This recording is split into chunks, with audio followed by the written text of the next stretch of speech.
Great. So today we'll start the third and the final module as far as Teachers as Neurosculptors program is concerned. The first was Enrich. And in Enrich, our main focus was really to bring awareness to some of the core concepts of neuroscience. And the second aspect was, the second module was Excel, where the idea was to complete some of the neuroscience concepts which are still left over, and also to get into, as leaders, what are the 7S model, whether it is strategy, structure, and all of that is what we did. When we come to Embody, Embody is really about the practice. Like we have said in the past many times, saying the Yogakshema lectures or the workshops or any of these things which is happening is really not so much about intellectualizing. It is not so much about just understanding what it is so that we become smarter and more knowledgeable about some of those concepts. It's really to try and take some of those concepts and implement some of them in our lives. Even if it means that we didn't understand 100% of what was being said, but we understood 30% and we implemented 30%, that will still have much greater reward than understanding all of it and not applying any of that to our lives. Now, in terms of very core, hardcore science, which is there, we have the concept called neuroplasticity. Neuroplasticity is a proven concept. It is founded in science.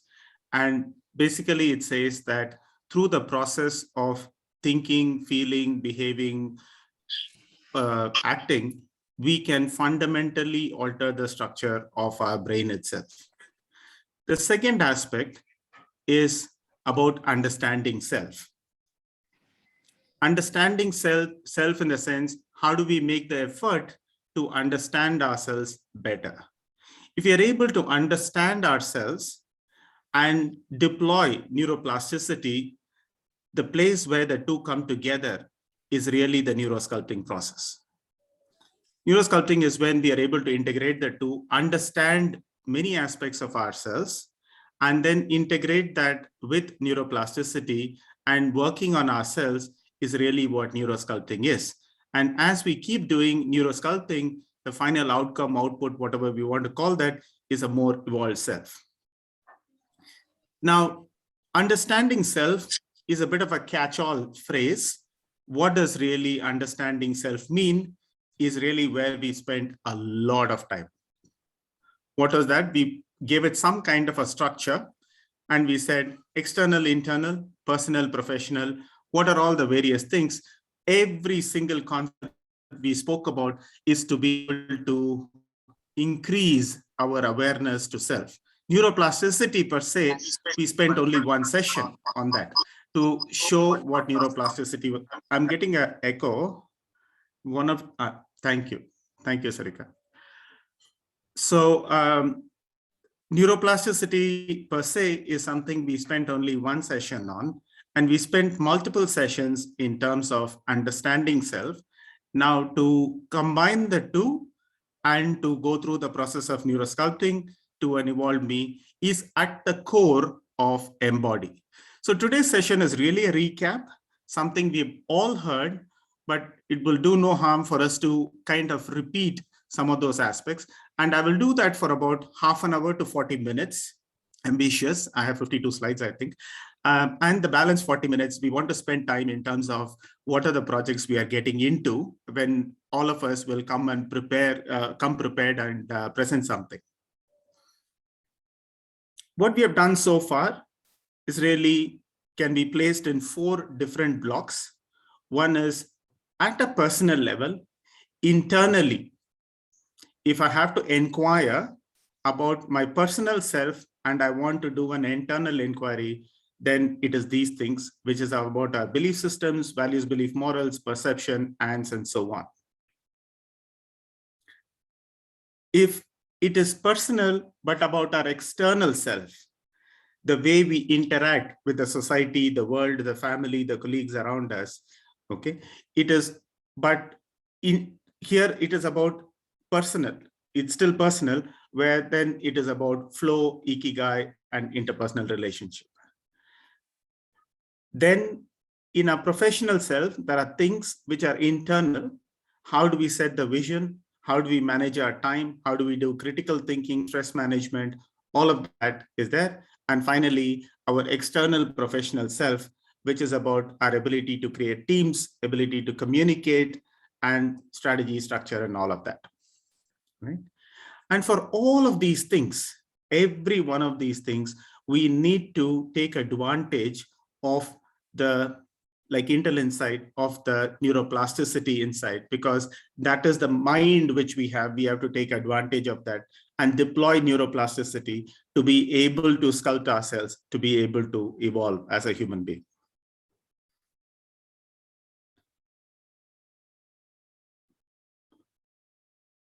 Now, values, beliefs, morals, and attitude. We've seen it many times.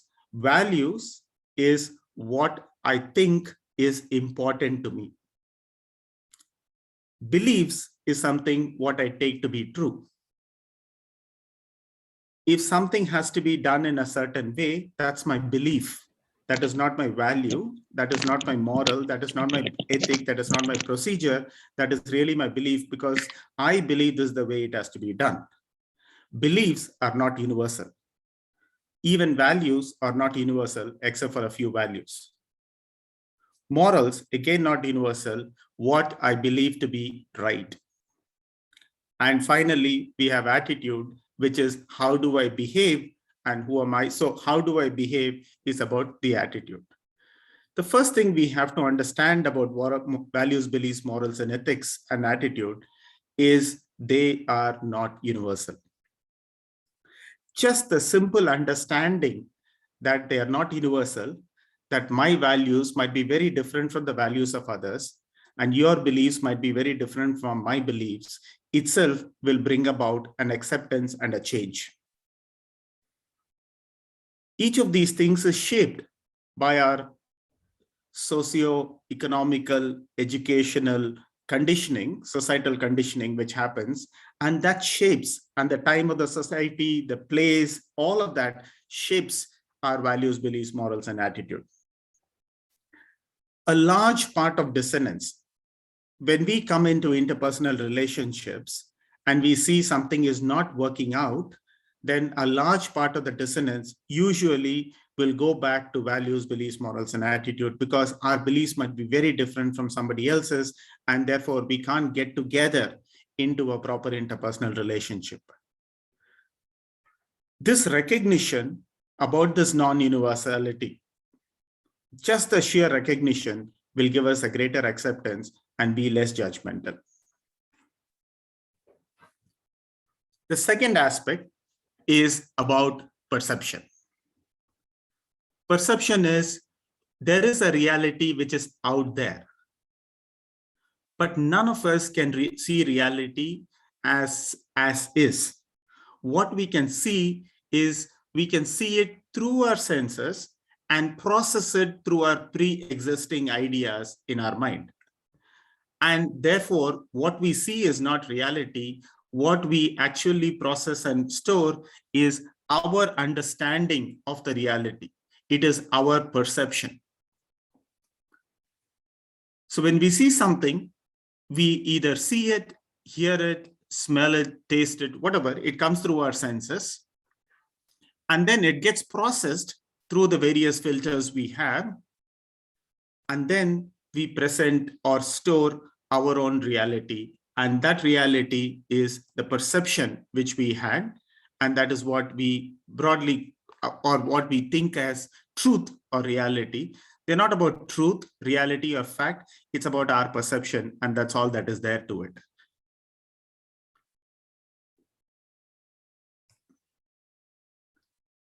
Now, how does a perception cycle work? In a perception cycle, the first thing is there is reality. And then we perceive that reality. Once we perceive that reality, and that perception becomes my truth. The really risky part is the next step, when we confuse my truth with fact. If we confuse my truth with fact, what happens is when somebody else is relating to the same situation and viewing it in a completely different manner, we are not able to realize that it is their truth and this is my truth, and the two truths can be very different because we think of us as fact and the other person's as a lie or not a fact. And that creates dissonance. And once we have conflated truth into a fact, then our experiences get shaped by that, our memory gets shaped by it, and when we perceive the reality the next time around, we get molded, we get channelized through that kind of a process. There are two ways we can change perception. One is to be able to take in reality fully, and the second one is a famous Wayne Dyer's quote of saying, if you change the way you look at things, the very things you look at can change. Okay. So breaking the perception cycle is really about developing a particular way of thinking. From a very automatic way of thinking, this is what it is. I saw it, of course, it was like this, to a more deliberate way of thinking, which is what might it be? Why is it happening in a certain way? It's about asking those deeper inquiring questions. And that changes our perception and will also significantly alter our empathy levels. That's in terms of change the way you look at things, and the things you look at will change. The second is about taking in reality fully. In Embody, we're going to spend a lot of time on mindfulness. In fact, the next session is going to be on mindfulness, and that will become a sort of an anchor concept around which we will have discussions during the 12 sessions. Okay, so I won't spend much time on mindfulness because we have a full session which is ready for it. But mindfulness, take the third point first. When we pay attention to our thoughts and feelings, we can respond in a better way, and without hurting our own feelings and the feeling of others. And we are able to create that sense of emotional balance. So mindfulness is really about being in the present moment without judgment. Okay, so without judgment, not being in the past, not being in the future, without judgment, staying in the present moment with full awareness and attention is really at the core of mindfulness. It's much easier said than done, which is why we allocated one full session for mindfulness, which is the next one. Then we have automatic negative thoughts. As we know, we get something like 65, 70,000 thoughts in any given day. And many of those thoughts are repetitive thoughts. They're not fresh strands. They're not fresh threads. It's like if you have to keep it like a file folder system, it will eventually, all the 65,000 will probably go into 4 or 5 folders, but some of them are looping and sending messages to themselves. Okay. And so involuntary negative thoughts. And if we allow the negative thinking to breed, they can breed into a very large ant colony. The experience which we go through is only once. But if you are able to think about that experience, the negative experience, again and again and again and again, every time we think, there are negative chemicals which are secreted. And therefore, it becomes a much stronger thought than it was when it was at the experiential level itself. At the experience level, it might not have been as big a problem as it would seem once we have started processing it and looping that particular negative thought. And when we have those negative thoughts, the negative chemicals are secreted. And those negative chemicals which are secreted start flowing all through our body. And when it flows all through our body is what we call as a feeling. And those feelings last for a much, much longer period of time. And therefore, our thoughts and feelings pretty much shape our personality. So who we are is really what we think and how we feel. There are plenty of ants. Out of that, we want to pick out these two, which is blaming and defending. Through two very big ants, which have which even if these two are addressed, will have a profound impact on ourselves, which is one, looking outside for a reason to explain our own failures. If there is something which doesn't go well, then looking outside and figuring out who's that person because of whom this did not go well is really blaming. And an inability, an unwillingness to take ownership for our own mistakes is defending. So it pretty much comes from I'm okay, you're not okay point of, as a system, I'm okay, you're not okay is pretty much where both blaming and defending come from. And what ants can do, if we have plenty of it, is our past will be about lost opportunities and regrets. The present is quite unsatisfactory, and the future is anxious. The good news about ants is more often than not, our negative thoughts are not true. They're real thoughts. If I think negatively, it's a real thought, a real negative chemical is secreted, and a real negative chemical is passing through my body. But they might not be true. Then mindset. In mindset, as we know, there are two big mindsets, fixed and growth mindset. Okay. A fixed mindset, at the risk of repeating multiple times, is not about being stubborn. If somebody is unwilling to change their mind, even after listening to your arguments, that does not mean the person has fixed mindset. Fixed mindset is really about a belief system that believes that the amount of intelligence in a human being is a fixed quantity, and that does not grow over a period of time. That does not grow with experiences. That does not grow with passage of time through experiences, through whatever we go through. It doesn't grow at all, is about fixed mindset. Growth mindset is about the belief that the basic intelligence itself can continue to grow all through our lives. And it has an important impact in the sense, if you are a fixed mindset, then we have to sit and defend our intelligence, our prowess, our backstories, and everything else for very long periods of time with every conversation in every discussion. Whereas in a growth mindset, these things are seen as saying, okay, I messed up in that particular one, let's move on, and where can we go, is how the growth mindset really looks at. A mindset, therefore, is a belief that orients the way we handle situation. Do we try something and risk failure, or not try and keep defending our inaction? If it's the latter, if it's a former, which is trying and risking failure, mindset will help us spot opportunities and excel in them. And if it's a latter, it can trap us in self-defeating cycles. Okay. So growth mindset person typically says, I can learn anything I want to. If I'm hitting a roadblock, I persevere. When I face a challenge, I take it as an opportunity to change. When I fail, I learn. Success is a stepping stone, and I get inspired by that. Whereas in a fixed mindset, it's quite different. Then cognitive bias. Cognitive bias, there are many of them. There are about 200 different cognitive biases. One of the most important cognitive bias is a type of bias called confirmation bias. But where do cognitive biases come from? A computer doesn't have a cognitive bias, whereas a human being has. Why is that so?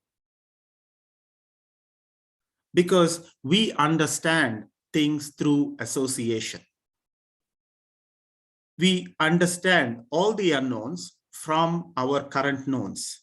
The current knowns, again, are shaped by our values, beliefs, morals, ethics, and attitudes. Right? So the current known itself is a perception of our knowledge. And then we understand the unknown from that perception of knowledge. And then we try and interpret and understand and think we understand. And these get stored in our mind, in our brain as patterns, because it's very efficient, because you can quickly retrieve it, because the brain is a pattern making machine. So the process of association and then making storage and retrieval becomes very, very efficient. But the trouble is, if these patterns are not formed deliberately, if these patterns have not been thought through, then there is a risk that we can get into cognitive biases. And all of us have cognitive biases. All of us get trapped in cognitive biases almost all the time. Okay, there are wonderfully beautiful experiments in cognitive bias, and you can go and read up and understand them. And all of them are, they are quite easy in the sense they are fun experiments as well. I don't know if I've ever related the story.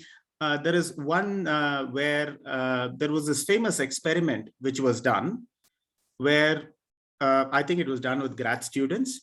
And there was a professor who came in and gave a questionnaire for them to fill up. Okay. So the questionnaire, other than capturing the main details, asked some important aspects about them in terms of their likes, in terms of their dislikes, in terms of their preferences, and so on. They asked various questions about their self. So it was some kind of a questionnaire which captured their personality. And then after they filled up the questionnaire, the professor back all those papers and then corrected it or did whatever, and came back and gave them what is called a personality profile. Based on your answer, this is your personality. Okay. Imagine there were 100 people and he gave all the 100 people a sheet of paper with individual names and their personality profile being written down. After they went through the personality profile, they were asked to rate in terms of how accurate do they think the personality profile is. And the average rating came out quite high, call it 8.5 on 10. That is, it is quite accurate in terms of the mapping of their personality profile based on the questionnaire they filled up. And finally, the professor said that what he or she did was just give the same personality profile to all the 100 people. And that's it. Okay. And that is at the core of confirmation bias. That is at the core of cognitive bias. Okay. None of those personality profiles were tailored. It was a standardized material. The questionnaire, all that they filled up is all complete. It was a waste of time. That was only to guide us in a path thinking the personality profile is a tailor-made personality profile for each individual. It was not. It was a standard profile which was given, but still people thought it was 8.5 on 10 in terms of its accuracy. We cannot quite stop making patterns, but we can, of course, train our mind in terms of what patterns it wants to make. Cognitive bias, there are standard antidotes. One of them is mindfulness. The second one is being skeptical about doing the due diligence, not accepting things as they are said and when they are said in its own, so directly absorbing whatever is being said, instead going through that questioning process is really the skepticism and rigorous questioning process of our associations. So whenever we are able to quickly associate something with somebody with something, then to be able to rigorously question and ask ourselves those questions in terms of, am I building a story, is a good antidote for cognitive bias.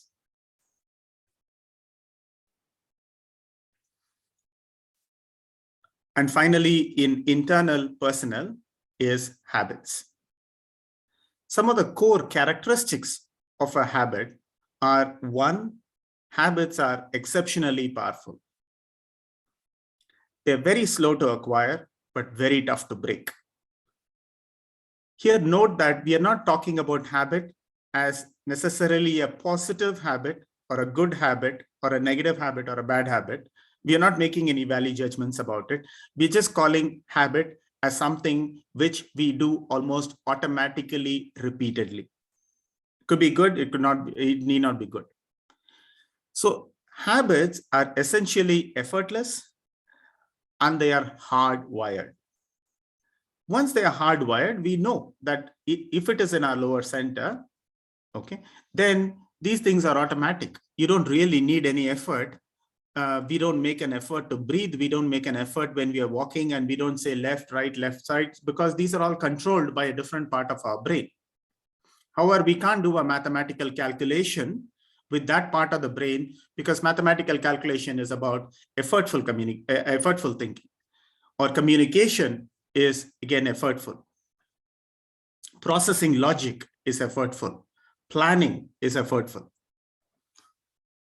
Now, these habits can be both physical and mental habits.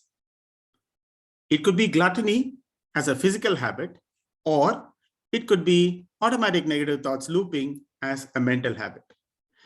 Particularly in physical habits, one thing is we need a larger and larger dose for the same level of gratification. Now, how does a habit cycle work? Habit cycle is about repeated conscious thoughts, and we repeatedly consciously keep thinking about something. It slowly over a period of time becomes non-conscious and automatic. And once it is non-conscious and automatic, it becomes a habitual way of being. And these habits get hardwired into our brain. We're spending a little more time on habits simply because Embody, at the core of Embody, is about developing habits. At the core of evolving is about developing habits. Habits we choose to develop, and how will we go about developing that? Because habits eventually will shape our personality, and personality is really these four things. What do we think? How do these thought patterns happen? What becomes a habit? And that shapes our personality. Now, the good news or the simplicity of a habit is getting out of a habit is exactly the same process which is done to get into a habit. Okay, so we repeatedly, consciously, using our willful mind, think about something, and over a period of time, it becomes non-conscious, and it becomes a new attitude and a new person. So getting out of a habit is exactly the same way we will enter into a habit as well. When it comes to habits, when it comes to change, keep these new goals, new habits, all these things simple, small, and measurable. Second, follow it with quantity. Quantity is you just go through it. That's it. If I have to get up at a certain time and go for my walk, or I don't want to be eating something, just go through it and go through it and go through it and go through it. Don't worry about how good the quality of your walk was, how good the quality of the meal was, how good the quality of meditation was. Forget about the quality initially and just go through with the quantity, because that's important in habit formation. And everybody slips up once or twice when we are getting into a new habit. And don't punish ourselves. Be reasonably compassionate about that particular slip up. Of course, don't stay in that place. Come back and start getting back into the habit. All right.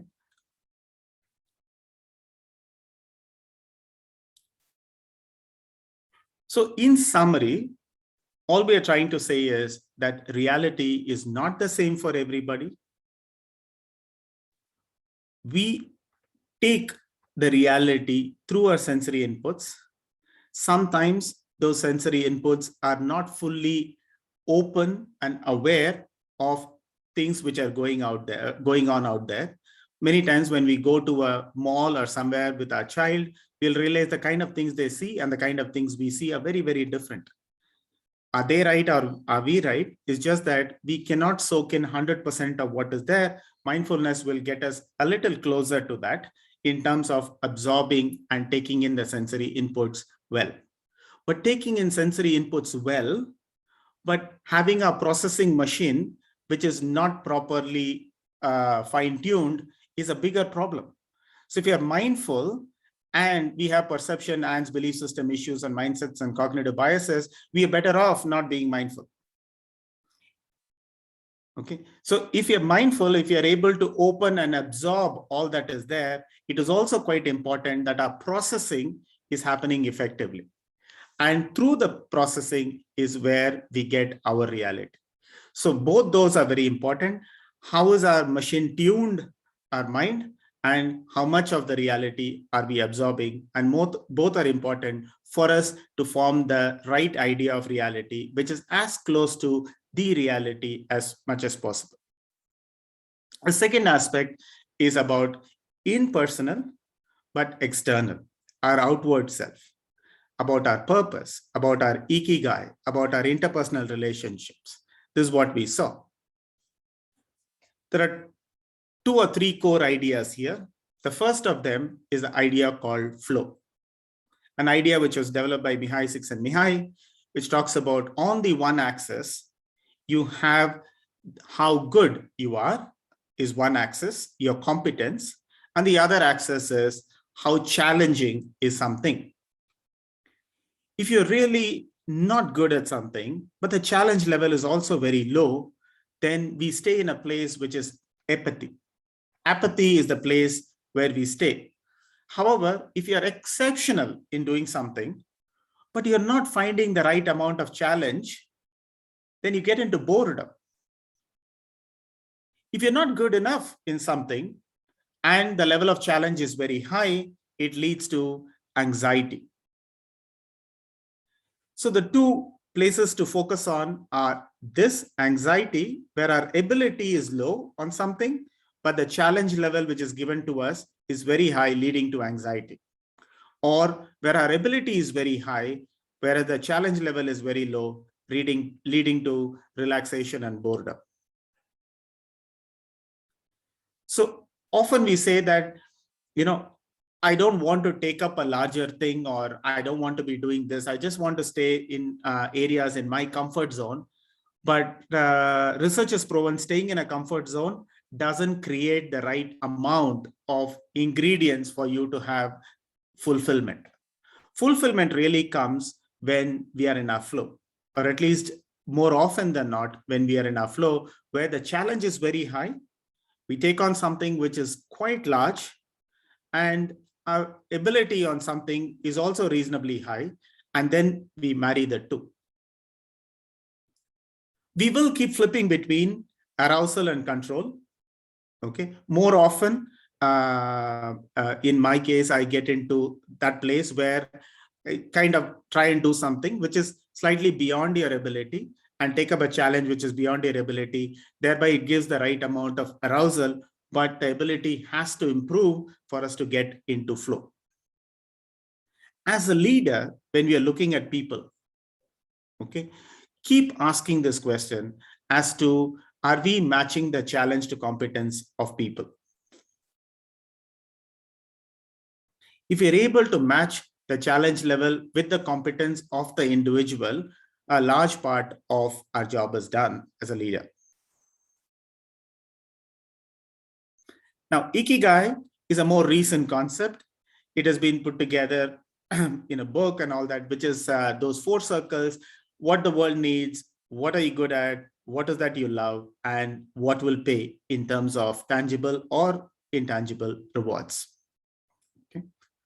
And it puts the whole idea more neatly in a 4-circle Venn diagram, and says, if you're able to get to a place where what you love, what the world needs, what you can be paid for, and what you're good at, if you're able to mesh all those 4 and find that common ground, that really is our Ikigai. Then Anita, who's not here, she spoke about the different types of strokes, whether it is positive conditional, positive unconditional. She took us through a lot on that, and negative conditional and negative unconditional. Okay. Then we move to professional and internal. In professional and internal, we covered many things, but I've just placed time management, critical thinking, and stress management there because I felt we can also say time management, is it not something which is also personal and internal? Critical thinking, is it not personal and internal? Of course they are. That's why I said, don't overthink these boxes. These boxes are only to give us some kind of a structured way in which we can think about it. Okay. Some of these pieces will be moving around and they can be in another box as well. Time is really the only non-renewable resource we have. At an individual level, our time is a complete non-renewable resource. And therefore, when it comes to time management, there are multiple ideas. The ABCDE is a big idea, which is in terms of saying, what are my top priority items, which are my low priority items, what are the things I'm going to delegate, what are the things I'm going to focus on, what are the things I'm not going to focus on, and so on and so forth. But at the core of time management is not that. Okay, that's very, very useful and important. At the core of time management is about picking what is important for us.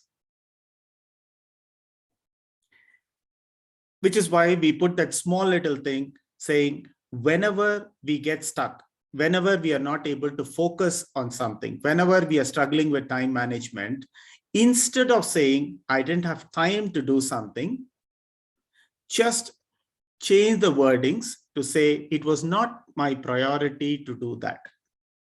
It has a very, very good impact, because the moment we say that it was not my priority to do that, the responsibility goes inwards. Otherwise, we are staying in the blaming zone and the defending zone. We have to move from the blaming, defending zone to the more accountable zone. The accountable zone, if you have to get to that, is about just changing that one thing of saying, whenever we feel like I didn't have time to do it, just say it was not my priority to do that. Okay. And all these things, don't punish yourself excessively, but have that thought in mind, saying that more often than not, when we don't have time to do something, it is because it was not our priority to do something. And choosing what we want to do, what should be our priority, is really this, which is at the core of serenity prayer. Okay. At the core of serenity prayer is this: what is that I will act with courage? What is that I will accept with serenity? And most importantly, to be able to develop the wisdom to know the difference between the two.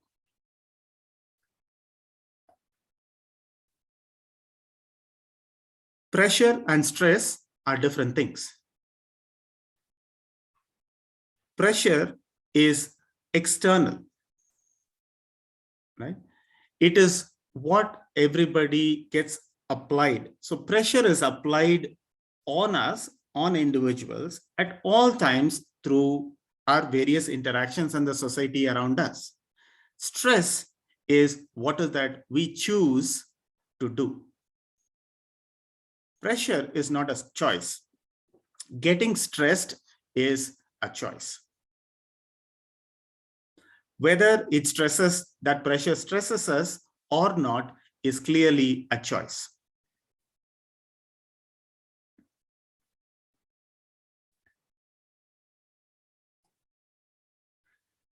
Viktor Frankl put it very beautifully, where he said, between stimuli and response, there is a space. And in that space is our power to choose our response. In our response lies our growth and our freedom. This was a man who spent many years in concentration camps.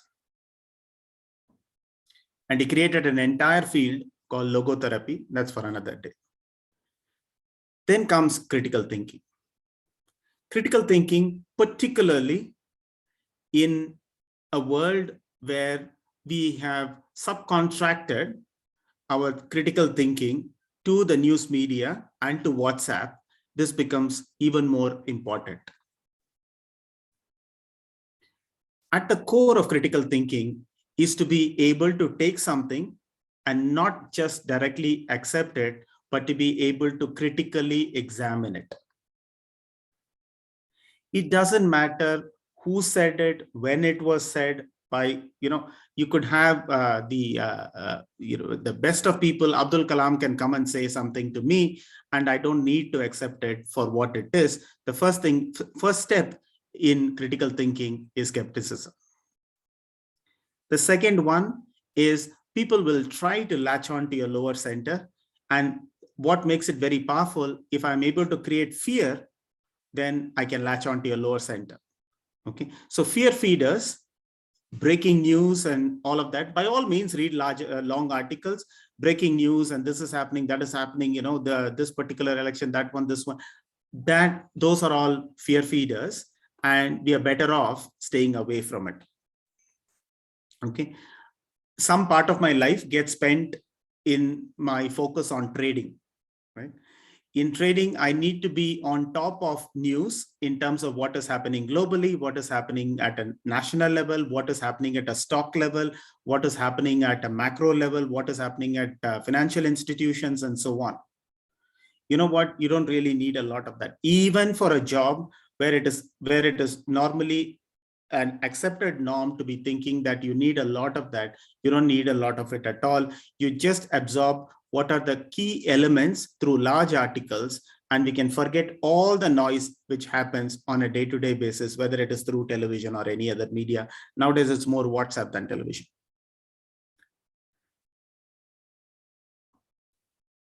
Fourth aspect of critical thinking is not to be too eager to assign responsibility for a certain thing which is happening. We spend some time in terms of what is synthesis and what is reductionism. So I won't get there, but it's about being too eager to seek agency as to something is wrong. I know who it is because of. It's far more complex. It's a lazy way of thinking as to who's responsible for it. A more rigorous way of thinking is what are all the elements which led to this. And some of those elements might be in our control. Some of those elements are not in our control. Some of them are random elements completely. All of that have to be considered to come with a synthesis of what really happened. Okay. All right. Then about our professional and external life. In professional and external life, while we did spend some time on trust, empathy, teamwork, and communication, a large part of our time got spent on the 7S, which I still believe is one of the better models for when we are running organizations.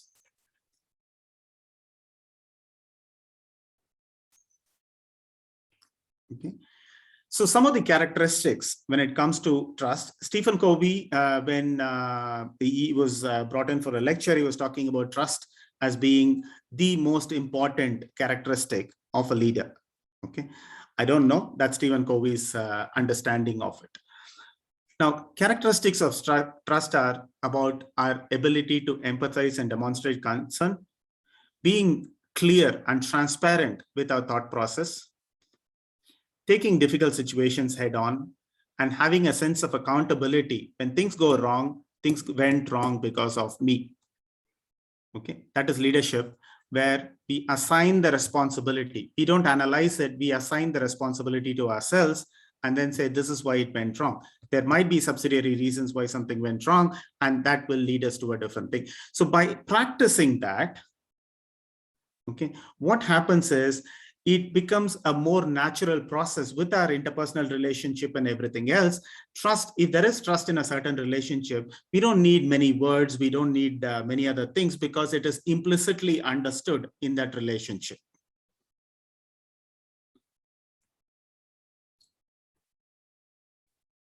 Just like we talked about saying, absorbing through the senses and how we are processing are both critically important, and they have to come together for us to form a perception of our reality. Similarly here, critical thinking and trust go hand in hand. Okay, they have to be there together, otherwise it leads to gullibility. Empathy is actually putting ourselves, I mean, not literally, I mean, figuratively putting ourselves in the shoes of another person, aiming to understand it from their point of view. We don't actually interpret it when there is empathy.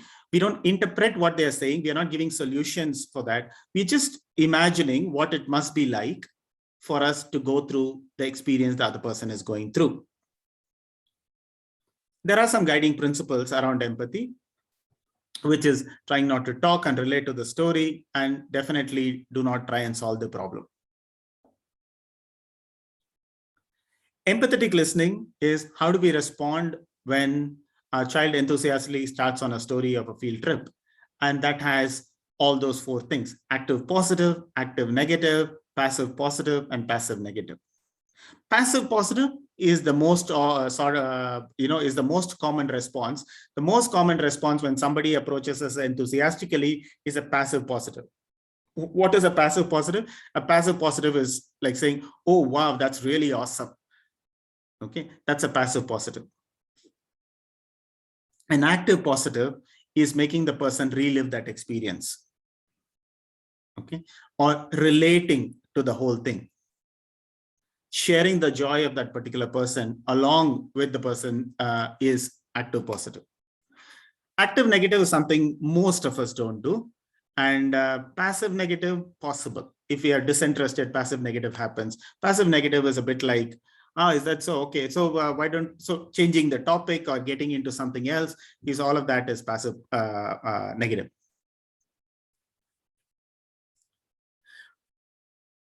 Which leads us to teams. Teams is not an assembly or a group of individuals.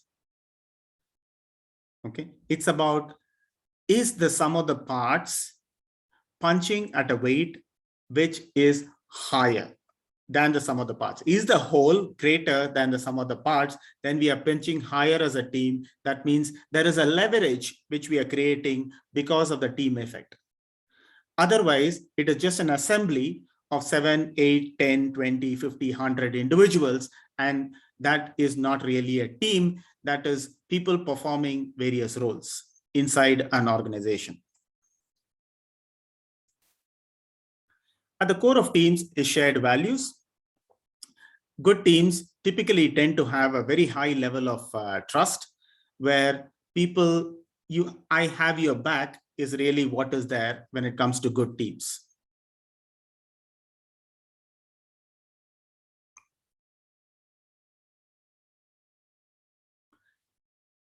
Which then brings us to some of those management concepts. The McKinsey 7F model, like I said, is still a very, very useful and a wonderful model.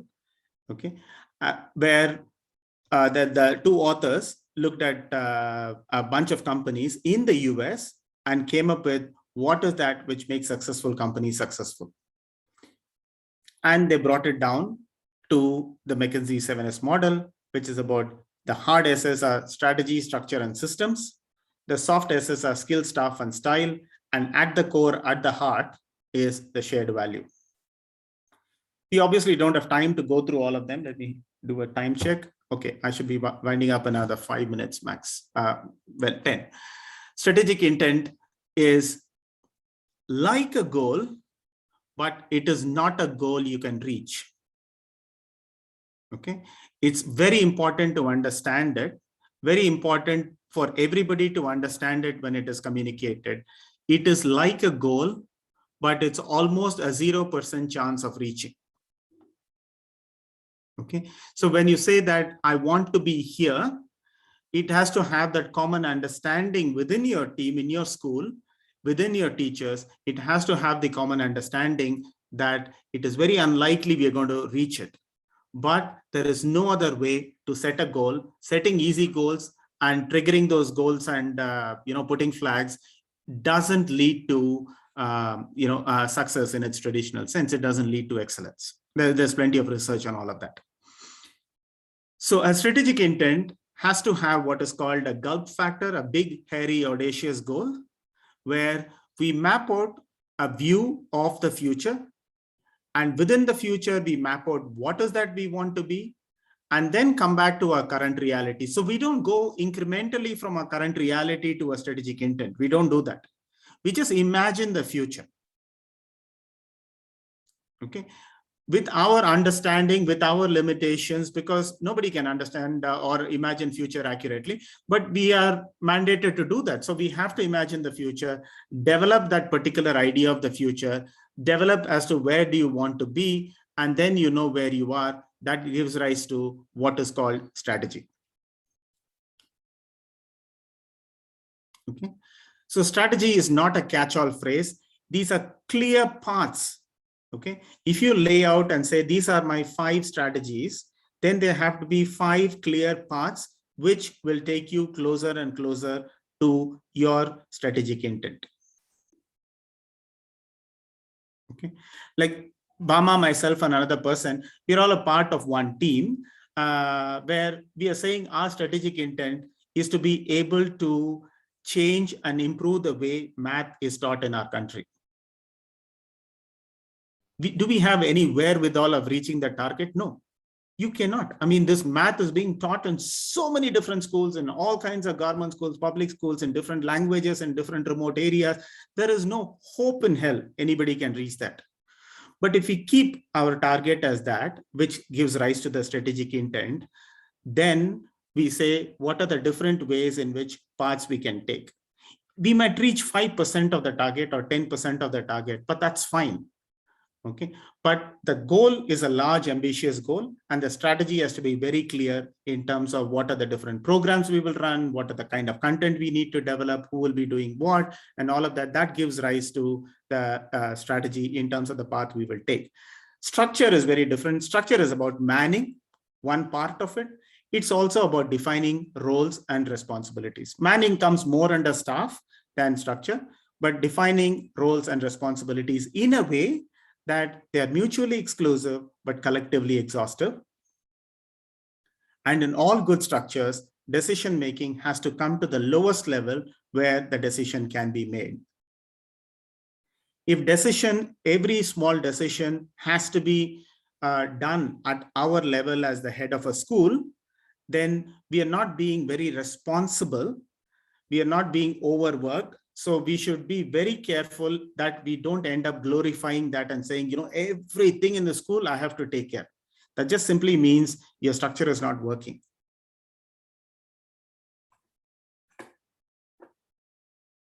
Okay.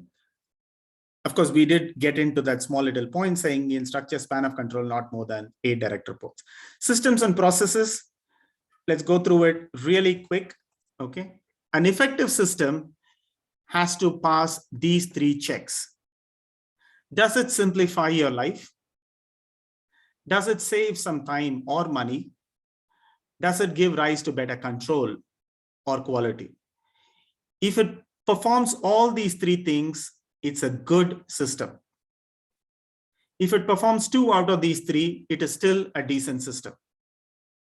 But if you've just put a block of computer and thinking now we have a new system, that does not mean it is a good system. That just means we have just spent some more money on IT. That's about it. If it doesn't simplify our life, it doesn't save money or time, and doesn't give rise to a greater control over our operations, that's not an effective system. An effective system should be able to slow you down in your actions, but you're still moving at a faster pace. And finally, shared values. Shared values is really a common set of values and behavioral traits. They are not feel-good words. They are not posters to be stuck on various walls, like mission statement and vision statement and shared values. Every organization plasters it all over the place. They are things which have to be internally discussed and agreed.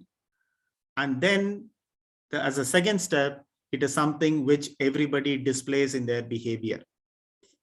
Okay. It is in the behavior by all the people in the organization after it has been discussed and agreed as an organization. When you see shared values in action, it is called culture. Okay. So that's as far as what we have done so far. Okay. Which will take us 3 minutes or 4 minutes into the Embody part of it, which is the new program for the 12 sessions, 11 sessions which follow this. We said in terms of quality of life, there are external conditions, which could be a house, it could be a degree, it could be a pay jump, it could be a promotion, any of those things, a holiday, and there are internal conditions. When the two combine and come together is when we have good external functioning and good internal functioning. Good external functioning will manifest itself as being very professional, being good with our interpersonal relationship, having the right amount of compassion and empathy. In internal functioning, it will lead to a deeper sense of joy, optimism, vitality, energy, and peace. So as Yogakshema, our core purpose is really to be able to improve the quality of lives of people by redirecting their mind internally and improving the quality of that particular mind. It is through a process of self-directed, deliberate process, which we call as evolve. How does that happen, the process? The process happens where you change your thoughts, which leads to your brain changing. You change your feelings, which leads to our brain changing. And most importantly, okay, that is what Embody is about, changing our behavior, which changes our brain. So the things which are planned for the next 12 sessions in Embody, there'll be less and less of me, and I won't be sitting on a high horse and giving yarn. Instead, there'll be a lot more, which we will have a more distributed way in which it will be happening. After this session, the next 2 sessions on mindfulness and cognitive behavior training will be done by Usha Aunty. Then I come back again for 1 session on attitude of gratitude.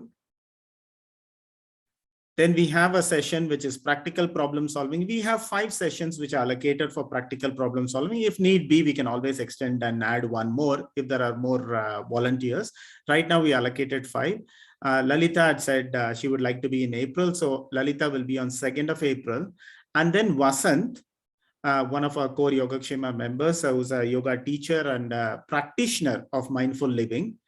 And he will come and take 2 sessions on mindful living for us, which will include, he has multiple things. Vasant, if you're there, maybe you can just say it very quickly. Is Vasant there? I invited him. He might be around. Are you there, Vasant? No. No, he's not No, there. he's not. He's not. Okay, fine. So yeah, that is as far as mindful living. And after that, we will have practical problem solving, where Lalita, Jarna, Vidya, Shubha so far have kindly agreed that they will all discuss 1 large personal goal and 1 large professional goal. Okay.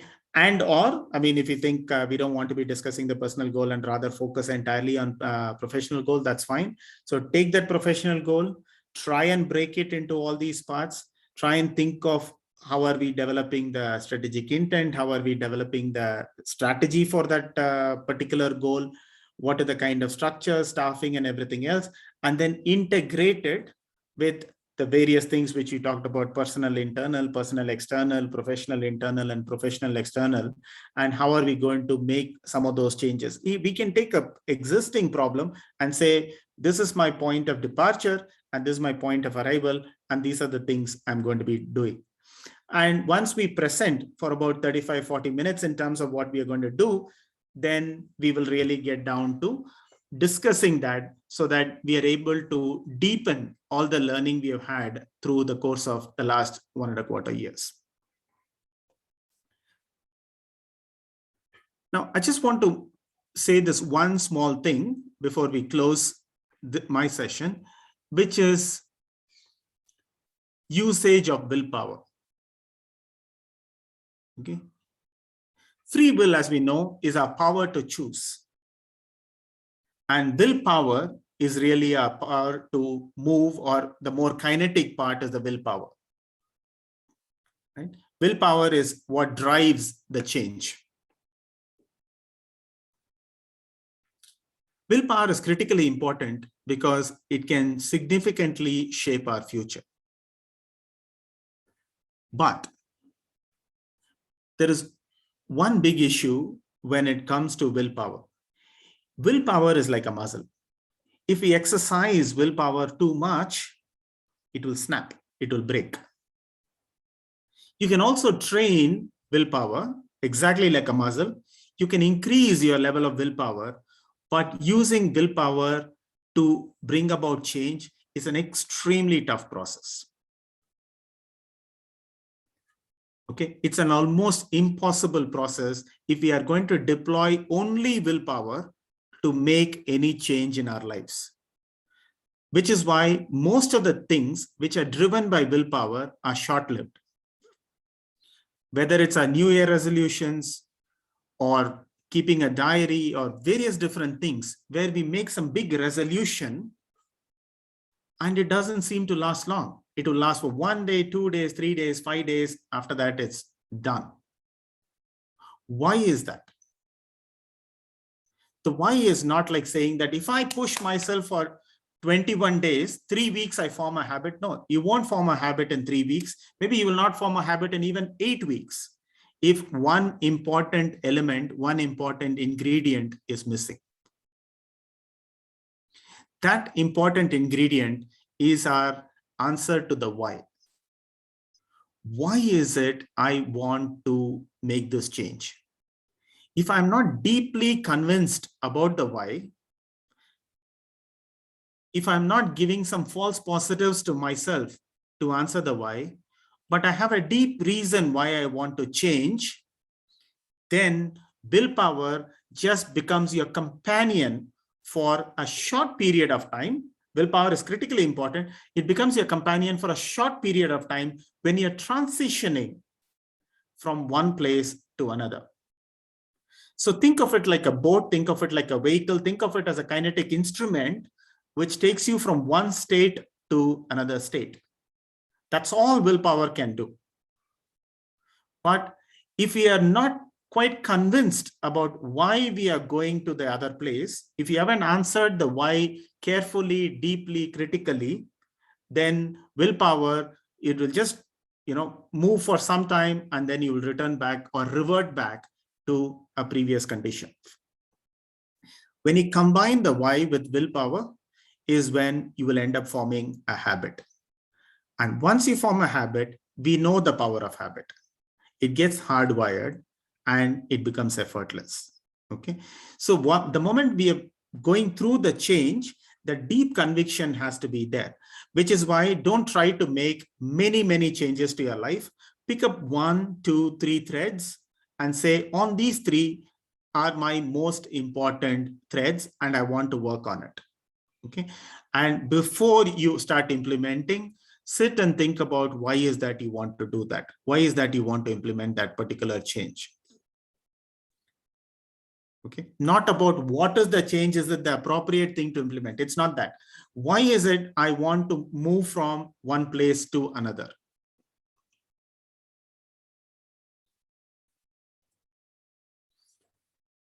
Yeah, so that's as far as Embody introduction is concerned. I've taken, as always, a little longer. Apologies.